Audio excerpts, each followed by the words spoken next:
जेठानी का देवरानी के पति के साथ चक्कर। नाश्ते की टेबल पर। मम्मी, नाश्ता तो बन गया और मैंने दीपक के लिए लंच भी पैक कर दिया है। बस मैं ये सोच रही थी कि किचन के कुछ मसाले और सामान खत्म हो गए हैं, तो अगर आप कहे तो आज दोपहर में हम मार्केट जाकर सब खरीद लेंगे। अरे हाँ बेटा, तुम बस सामान की एक लिस्ट बना लेना और दोपहर में अपना अपना काम निपटाकर हम दोनों साथ चलेंगे।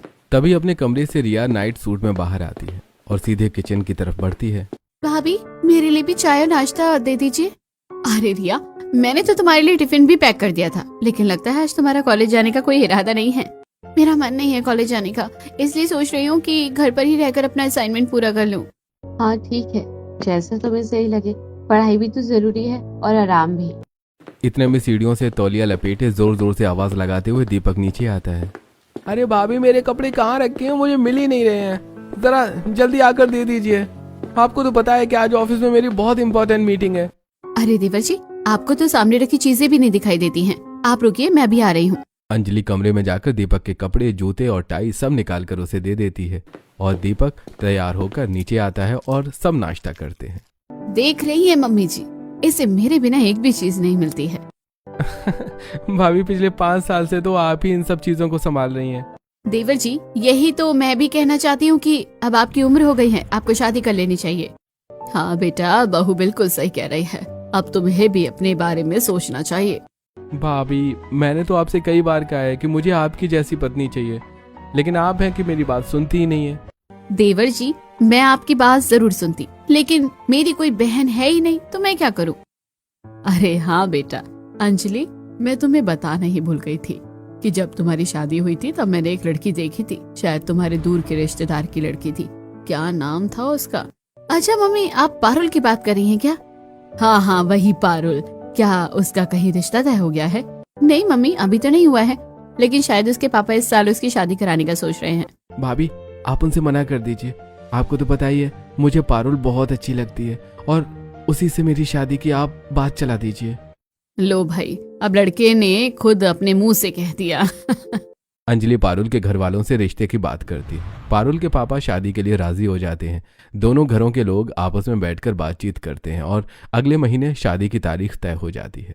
कुछ ही दिनों में दीपक और पारुल की शादी धूमधाम से हो जाती है और आज पारुल का गृह प्रवेश है। अरे आओ आओ पारुल, सॉरी देवरानी जी, अब दाहिने पैर से कलश को गिराते हुए घर में प्रवेश करो। पारुल गृह प्रवेश करती है और धीरे धीरे अपने कमरे की तरफ बढ़ती है। तभी रिया मजाकिया अंदाज में कमरे के दरवाजे पर खड़ी होकर रास्ता रोक लेती है। अरे रिया, तुम इस तरह दरवाजा क्यों रोक रही हो? यार, मैं बहुत थक गया हूँ, मुझे अंदर जाने दो। नहीं भैया, ऐसे नहीं, पहले मुझे मेरा गिफ्ट दो और नई भाभी आप मुझे शगुन दो, तब जाकर आपको कमरे में एंट्री मिलेगी। पारुल मुस्कुराते हुए अपने पर्स से कुछ पैसे निकालकर रिया को दे देती है। चलो भैया, अब मेरा गिफ्ट दो जल्दी से। अरे यार, मैं तो कुछ नहीं लाया। मुझे पता था, इसलिए मैंने गिफ्ट ले लिया था। ये लो, अपने हाथ से दो रिया को। गिफ्ट लेकर दीपक अपनी भाभी को गले लगाकर कहता है, भाभी, यू आर द बेस्ट भाभी। इस तरह दीपक रिया को गिफ्ट देता है। उसके बाद सब लोग अपने अपने कमरों में सोने चले जाते हैं। अगली सुबह होती है। पारुल आईने के सामने तैयार होते हुए दीपक से पूछती है, दीपक, देखना जरा मैं कैसी लग रही हूँ? अरे बहुत अच्छी लग रही हो, वैसे ये रंग तो भाभी पर ज्यादा सूट करता है। दीपक की बात सुनकर पारुल उदास होती है और रसोई में जाती है और अपनी पहली रसोई में पारुल तरह तरह के पकवान बना देती है। थोड़ी देर बाद दीपक ऑफिस के लिए निकल जाता है। रिया कॉलेज चली जाती है और रमेश खेत देखने के लिए गांव गए होते हैं। अरे बेटा, तुम तो सुबह से ही किचन में लगी हुई हो, अब जाओ अपने कमरे में जाकर थोड़ा आराम कर लो। पारुल, तुम थक गई होगी ना? आज मेरी तबीयत भी थोड़ी खराब थी। नहीं जेठानी जी, ऐसी कोई बात नहीं है, काम ज्यादा नहीं था, मैंने आराम से सब कर लिया है। चलो ठीक है, अब जाकर आराम कर लो। पारुल अपने कमरे में जाकर टीवी ऑन करती है और पॉपकॉर्न खाते हुए सीरियल देखने लगती है। पति ने जेठानी को देवर के साथ रंगे हाथों पकड़ लिया। हे भगवान, कैसा जमाना आ गया है, आजकल की औरतें अपने देवर को भी नहीं बख्शती। इस तरह थोड़ी देर टीवी देखने के बाद पारुल सो जाती है। ऐसे ही वक्त गुजरता है और आज भी पारुल काम निपटाकर टीवी देख रही थी। दरअसल उसे टीवी सीरियल देखना बहुत पसंद है और वो भी क्राइम पेट्रोल और सावधान इंडिया जैसे सीरियल, जिनमें रिश्तों के बीच होने वाले क्राइम धोखे को दिखाकर लोगों को जागरूक किया जाता है। ये क्या, आज के एपिसोड में भी जेठानी का अपने ही देवर के साथ अफेयर है और देवर जी अपनी बीवी के होते हुए उसे धोखा दे रहा है? वाकई ही कलयुग चल रहा है। अब ऐसे ही सीरियल देखकर वो सो जाती है और कुछ देर बाद दीपक आता है और सोफे पर बैठी अंजलि कहती है, अरे दीपक, तुम आ गए। मेरी तबीयत ठीक नहीं है और तुम्हें पता है कि जब मुझे लो फील होता है तो मेरा आइसक्रीम खाने का मन करता है। अरे भाभी, आप फोन करके बता देती, मैं ले आता। तुम्हारे भैया यहाँ होते ही नहीं है और वो अपने काम में इतने बिजी होते हैं कि सुबह से कॉल करके मेरी खबर भी नहीं ली। भाभी, आप भैया पर गुस्सा मत कीजिए, उन्हें जब टाइम मिलेगा वो कॉल कर लेंगे। चलिए मैं आपको आइसक्रीम खिलाने ले चलता हूँ, बस पारुल को बताकर आता हूँ। दीपक कमरे में जाता है और देखता है कि पारुल आराम से सो रही है। अरे पारुल, पारुल, आज भाभी को आइसक्रीम खाने का बहुत मन कर रहा है, तुम्हारे लिए भी ले आऊं क्या? नहीं, मुझे नहीं खानी। ठीक है, फिर मैं जा रहा हूँ। अंजलि और दीपक दोनों आइसक्रीम खाने बाहर चले जाते हैं। थोड़ी देर बाद पारुल की नींद खुलती है और उसे याद आता है कि उसने छत पर कुछ कपड़े धोकर सुखाए थे। पारुल तुरंत कपड़े उतारने छत की तरफ जाती है। तभी अपनी छत में खड़ी कमलेश चाची अपनी बहू से बातें करती हुई दिखाई देती हैं। अरे रजनी, लगता है ये सरला की छोटी बहू है। हाँ मम्मी, वही। अरे बेटा, तुम क्या घर के कामों में उलझी रहती हो? तुम्हारी तो नई नई शादी हुई है, कहीं घूमने फिरने जाया करो। हाँ चाची जी, जाएंगे, बस मेरे पति को उनकी भाभी से फुर्सत मिल जाए तो। हाँ बेटा, सही कह रही हो तुम। अब देखो, राहुल तो यहाँ रहता ही नहीं है, काम के सिलसिले से बाहर ही रहता है, तो दीपक को ही सबके काम देखने पड़ते हैं। हाँ चाची जी, बस ऐसा ही है। अरे तुम टेंशन मत लो, अंजलि बहू बहुत अच्छी है। और फिर दीपक जब छोटा था तब उसकी शादी हुई थी, बड़े नखरे उठाए हैं उसने। दोनों देवर भाभी की बॉन्डिंग अच्छी है। पड़ोसन के मुंह से ये सारी बातें सुनकर पारुल के तन बदन में आग सी लग जाती है। उसके दिमाग पर टीवी सीरियल का असर गहराता जा रहा है। थोड़ी देर बाद अंजलि और दीपक हंसते हुए घर आते हैं। क्यों जेठानी जी, अब हो गई आपकी तबीयत ठीक? सुबह से तो आप बिस्तर से उठ भी नहीं पा रही थी। पारुल, तुम भाभी से इस तरह बात क्यों कर रही हो? तुम मुझे ये मत सिखाओ कि मुझे क्या करना है और क्या नहीं। मुझे लेकर भी तुम्हारी कोई जिम्मेदारी है या नहीं? ये पड़ोसन तक मुझसे पूछ रही हैं कि मैं बाहर घूमने क्यों नहीं जाती। तो इसमें कौन सी बड़ी बात है? कह दो कि जब राहुल भैया आएंगे तब मैं अपनी जिम्मेदारियां उन्हें सौंप कर तुम्हें कुछ दिनों के लिए घुमा लाऊंगा। पता नहीं भैया कब आएंगे। ये कहकर पारुल गुस्से में किचन की तरफ चली जाती है और गुस्से में ही सारा खाना बनाती है। सब लोग खाना खाकर अपने अपने कमरों में सोने चले जाते हैं, लेकिन पारुल के मन में अजीब सी बेचैनी बनी रहती है। पारुल, कल मुझे शहर से बाहर जाना पड़ेगा।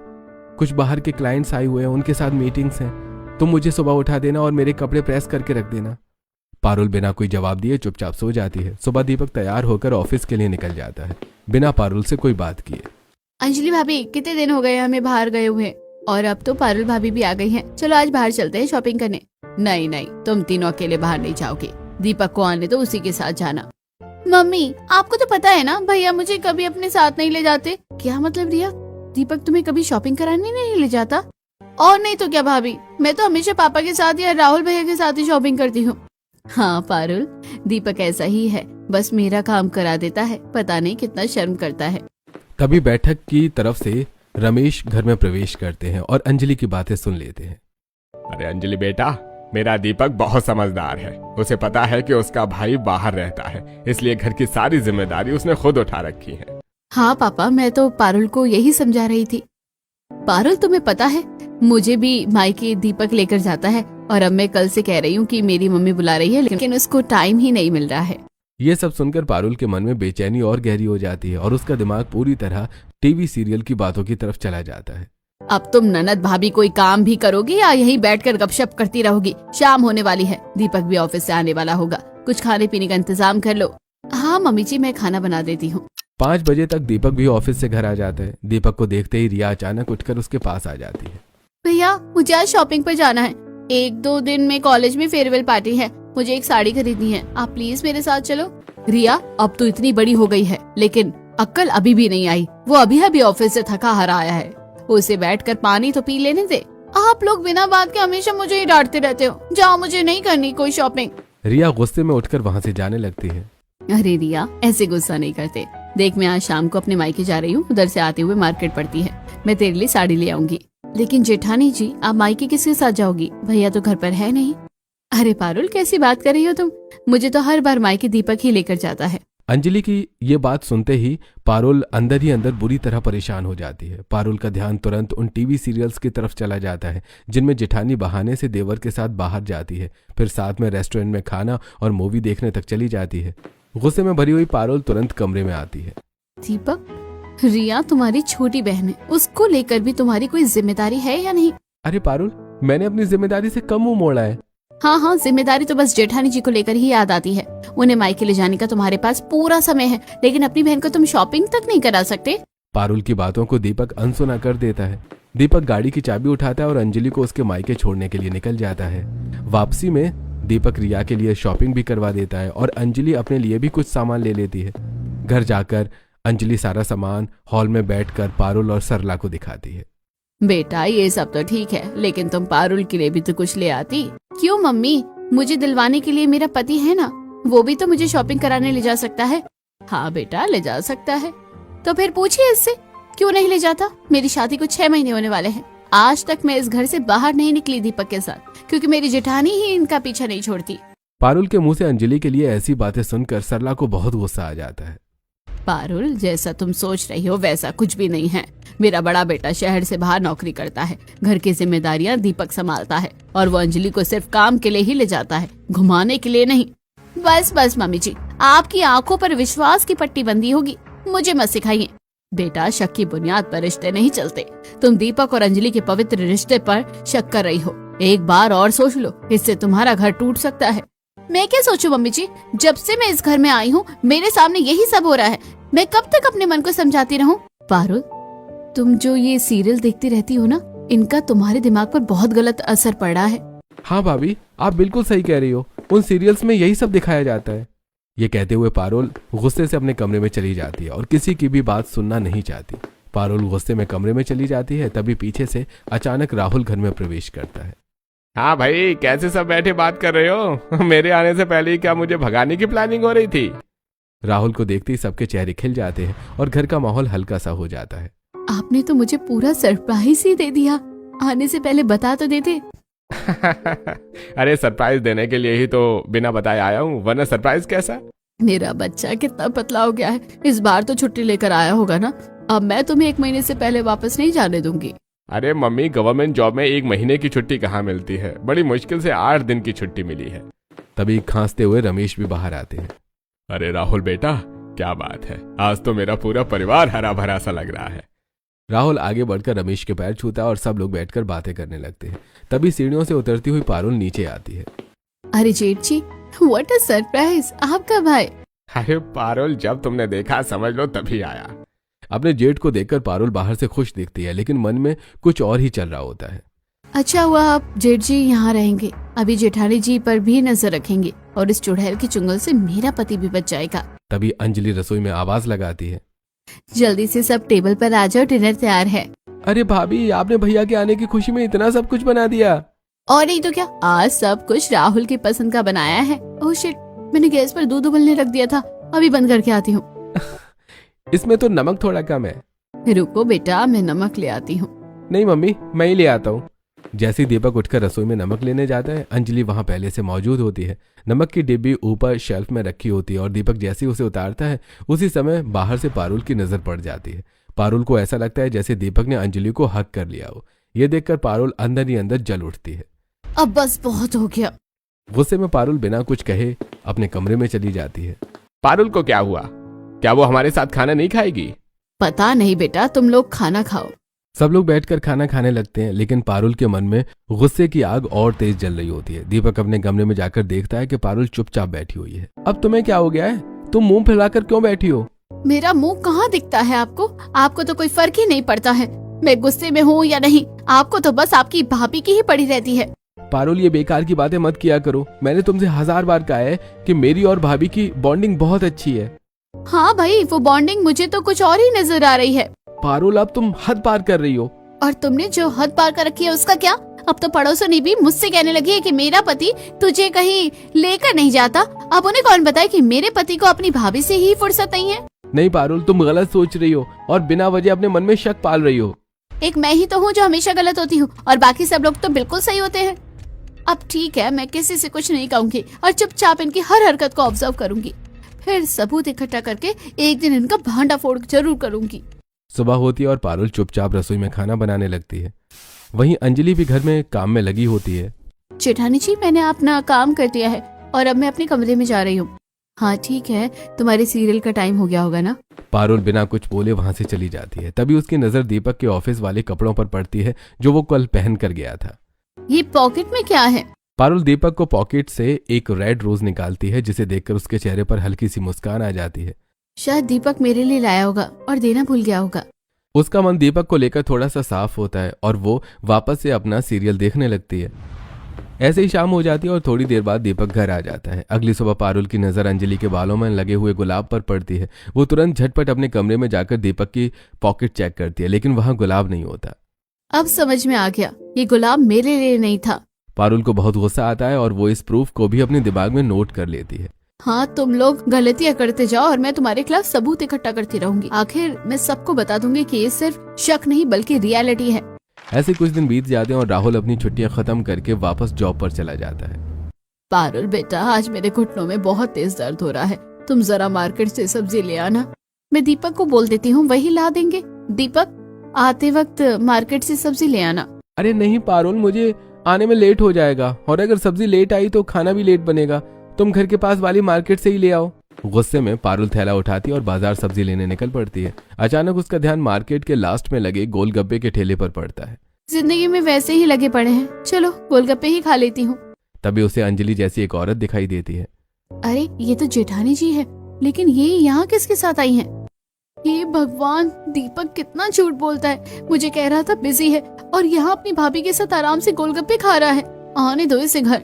पारुल सब्जी लेकर जलते हुए घर आ जाती है। शाम को जब दीपक घर आता है, आज तो तुम बहुत थक गए होंगे, ऑफिस में बहुत काम था क्या? हाँ तुम सही कह रही हो, बहुत थक गया हूँ, मुझे सो जाने दो। हाँ हाँ, सो जाओ। अगली सुबह रोजाना की तरह सब लोग उठते हैं और नाश्ता करके दीपक ऑफिस जाने ही वाला होता है। तभी अंजलि कहती है, दीपक, आज रात मूवी का प्लान है। हाँ देख लेना भाभी, मैं बता दूंगा कब चलना है। देखते हैं, मैं मना करूंगी तो भी ये लोग कैसे जाते हैं। शाम को सब लोग डिनर करते हैं। भाई, मैं तो खाना बाहर ही खाऊंगी। मुझे बाहर का खाना सूट नहीं करता, मैं तो बस पॉपकॉर्न लूंगी। भैया कितनी देर में चलोगे? बस निकल रहे हैं। पारुल, तुम नहीं जा रही हो हमारे साथ?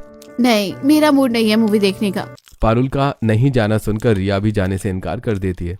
यहाँ पारुल जानबूझकर मना करती है, ये देखने के लिए कि दीपक उसके बिना भी जाएगा या नहीं। पर दीपक खुशी खुशी अंजलि के साथ मूवी देखने चला जाता है। दोनों लेट नाइट मूवी देखकर आते हैं और जोर जोर से बातें करते हुए घर में एंटर करते हैं। दीपक, मूवी वाकई अच्छी थी। अच्छा हुआ रिया नहीं गई, वरना पूरा प्लान खराब हो जाता। भाभी धीरे बोलो, कोई सुन लेगा। पारुल ये सब सुन लेती है, लेकिन उसे सोने का नाटक करती रहती है। अगले दिन संडे होता है। दीपक देर तक सोता रहता है और पारुल नीचे किचन में काम कर रही होती है। तभी उसे याद आता है कि उसका फोन रूम में रह गया है। जैसे ही पारुल कमरे में जाती है, वहां अंजलि मौजूद होती है, जिसके हाथ में कपड़े थे और दीपक लेटा था। पारुल को देखते ही दीपक घबराकर बेड से उठ जाता है। तुम? पारुल के हाथ में एक कांच का गिलास होता है। दोनों को एक साथ देखकर पारुल के हाथ से गिलास छूट जाता है। बस अब बहुत हो गया। उसकी आवाज सुनकर सरला, रमेश और रिया सब कमरे में भाग कर आते हैं। अरे भाई, क्या हो गया और ये हंगामा क्यों मचा रखा है? मम्मी जी, अब बहुत हो गया। मैं इस इंसान के साथ अब नहीं रह सकती। ये जेठानी का देवर के साथ साथ अफेयर अब मुझसे और बर्दाश्त नहीं होता। मैं अपने मायके जा रही हूँ। और दीपक, तुम मुझे डिवोर्स का नोटिस भेज देना। कोई मुझे साफ साफ बताएगा कि आखिर हुआ क्या है? अरे आप बिल्कुल भी टेंशन मत करिए। आप नीचे बैठक में जाकर आराम से बैठिए, वरना आपका बिना वजह बीपी बढ़ जाएगा। टिया बेटा, अपने पापा को नीचे बैठक में लेकर जाओ बेटा। रिया रमेश को सहारा देकर हॉल में ले जाती है। पारुल, अब तुम मुझे साफ साफ बताओ कि आखिर हुआ क्या है। मम्मी जी, अगर एक बात हो तो बताओ ना। अरे हाँ हाँ बताओ पारुल, तुम्हारे दिमाग में क्या क्या चल रहा है और तुमने क्या क्या सोच लिया है? मम्मी जी, मुझे पहले से ही शक था, लेकिन अब ये शक पूरी यकीन में बदल गया है कि जेठानी जी का मेरे पति के साथ चक्कर जरूर चल रहा है, क्योंकि मैंने ये सब एक बार नहीं बल्कि कई बार अपनी आंखों से देखा है। बेटा, कई बार हमारी आंखें भी हमें धोखा दे जाती हैं, क्योंकि हमारी आंखें वही देखती हैं जो हमारा दिमाग हमें दिखाना चाहता है। मम्मी जी, आप कहना क्या चाहती हैं? अगर मैं दोनों को एक साथ देखूं तब भी कुछ ना सोचूं? बेटा, सोचना जरूर चाहिए, लेकिन गलत नहीं सोचना चाहिए। मम्मी जी, आपको नहीं पता, मैंने ये सब एक बार नहीं बल्कि कई बार देखा है। अब मैं इस घर में नहीं रह सकती। पारुल अपना सामान पैक करके घर से जाने लगती है, तभी उसे रोकते हुए, बेटा, जो सब देखा वो झूठा है। दरअसल ये सब हमारी साजिश थी, क्योंकि तुम रोज सीरियल में ऐसी ही कहानियां देखती थी और वही चीजें तुम्हारे दिमाग में घर कर गई थी। और नहीं तो क्या, तुम्हें समझाने का हमारे पास यही एक रास्ता बचा था। पारुल, अब मैं ही बता देता हूँ कि तुम कौन कौन सी बातें मम्मी को बताने वाली हो। वो रेड रोज वाली, या फिर मार्केट में गोलगप्पे के पास भाभी और मेरा एक साथ होना, और हाँ, एक साथ लेट नाइट मूवी देख कर आना और अब बेड पर बैठे हुए देखना। राहुल और दीपक 2 रेड रोज खरीदते हैं। दीपक जानबूझकर एक रेड रोज अपनी पॉकेट में रख लेता है और राहुल का दिया हुआ रेड रोज अंजलि अपने बालों में लगा लेती है। उस दिन मार्केट में सब्जी लेने मम्मी ने तुम्हें जानबूझकर भेजा था ताकि तुम हम दोनों को एक साथ देख सको। और जिस दिन मूवी का प्लान था उस दिन रिया को मूवी देखने से मना भी मैंने ही खुद किया था और हम मूवी देखने नहीं बल्कि भैया से मिलने गए थे। और बेटा रही बात आज की, तुमने अंजलि और दीपक को कमरे में एक साथ जरूर देखा, लेकिन ये ध्यान नहीं दिया कि अंजलि के हाथों में कपड़े थे और दीपक बेड पर लेटा हुआ था। इसका क्या मतलब है मम्मी जी, मैं समझ नहीं पा रही हूँ। जब इंसान के मन में शक घर कर जाता है ना तो उसे गलत बातें भी सच लगने लगती हैं। अब तुम्हें यकीन हो गया होगा कि ये सब हमने जानबूझकर किया ताकि तुम्हारा दिमाग वही सोचे और आखिर में हम तुम्हें सच्चाई समझा सकें। और नहीं तो क्या बेटा, हम तीनों ने तुम्हें पहले ही समझाने की कोशिश की थी, लेकिन तुमने एक भी बात नहीं मानी। आप भी इस पूरे प्लान में शामिल थी। देखो पारुल, इंसान जैसा सोचता है धीरे धीरे वैसा ही बन जाता है। तुम हर समय सीरियल्स में इतनी उलझ गई थी कि अपनी जिंदगी को उन्हीं किरदारों से जोड़ने लगी थी। आप सही कह रही हैं भाभी जी, मुझे सच में लगने लगा था कि मैं एक विक्टिम हूँ और सब कुछ मेरी जिंदगी से जुड़ा है। मैंने तुम्हें कई बार समझाने की कोशिश की लेकिन तुमने मेरी बात नहीं सुनी। गलती मेरी भी है, मैंने तुम्हें वक्त नहीं दिया। ऑफिस और जिम्मेदारियों से इतना उलझ गया कि तुम्हें अकेला छोड़ दिया। प्लीज मुझे माफ कर दो पारुल। मुझे सबसे ज्यादा दुख इस बात का है कि आपने कभी मुझे प्यार से बैठकर समझाया ही नहीं। बेटा तुम्हारा दर्द बिल्कुल जायज है। मुझसे बहुत बड़ी गलती हो गई, लेकिन अब समझो हर बात को देखने के 2 नजरिए होते हैं, सही और गलत। मुझे माफ कर दीजिए, अब मैं जिंदगी भर किसी रिश्ते पर शक नहीं करूंगी। घर का माहौल हल्का हो जाता है और रिश्तों में भरोसा लौट आता है।